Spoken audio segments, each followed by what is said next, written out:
हाय, आयुष्याचा प्रवास जगत असताना एक प्रश्न स्वतःला विचारा की आयुष्यात आपला आलेला दिवस आपण रोजचा दिवस फक्त ढकलतोय.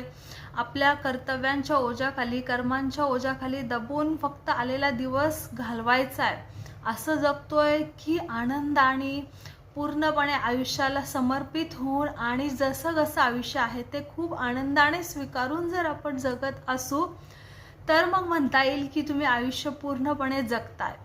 पण जर तुम्ही दुसऱ्या पद्धतीने आयुष्य जगत असाल की फक्त कर्तव्य पूर्ण करायची आहेत आणि आलेला दिवस ढकलायचा आहे, रोजचा दिवस फक्त ढकलायचा आहे, आजचं उद्यावर न्यायचं आहे आणि दिवस ढकलायचा आहे, तर मग तुम्ही आयुष्य ढकलताय.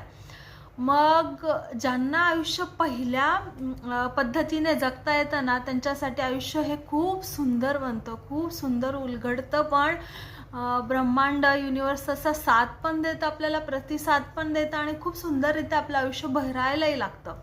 पण जर तुम्ही दुसऱ्या पद्धतीने म्हणजे फक्त आयुष्य ढकलताय ह्या पद्धतीने जर जगत असाल आणि कर्तव्यांच्या ओझ्याखाली दबून जाऊन स्वतःला एका निगेटिव्ह झोनमध्ये ठेवून सतत आयुष्याबद्दल जर तक्रार करत असाल तर मग तुम्ही आयुष्य अगदी अयोग्य पद्धतीने, चुकीच्या पद्धतीने जगता असं म्हणायला हरकत नाही. मग ते आयुष्य फक्त तुमच्यासाठी एक ढकलगाडीच उरणार आहे.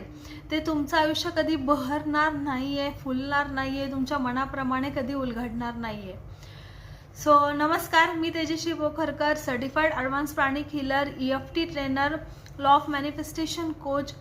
तर मला नक्की आवडेल तुमच्या आयुष्यामध्ये तुम्हाला ह्या वेगवेगळ्या टूल्स आणि टेक्निक वापरून तुम्हाला तुमच्या आयुष्यातले गोल्स अचीव करण्यासाठी मदत करायला आणि तुमची स्वप्न पूर्ण करण्यासाठी मदत करायला मला नक्की आवडेल. सो मी नंबर शेअर करते, रीच आउट टू मी. धन्यवाद.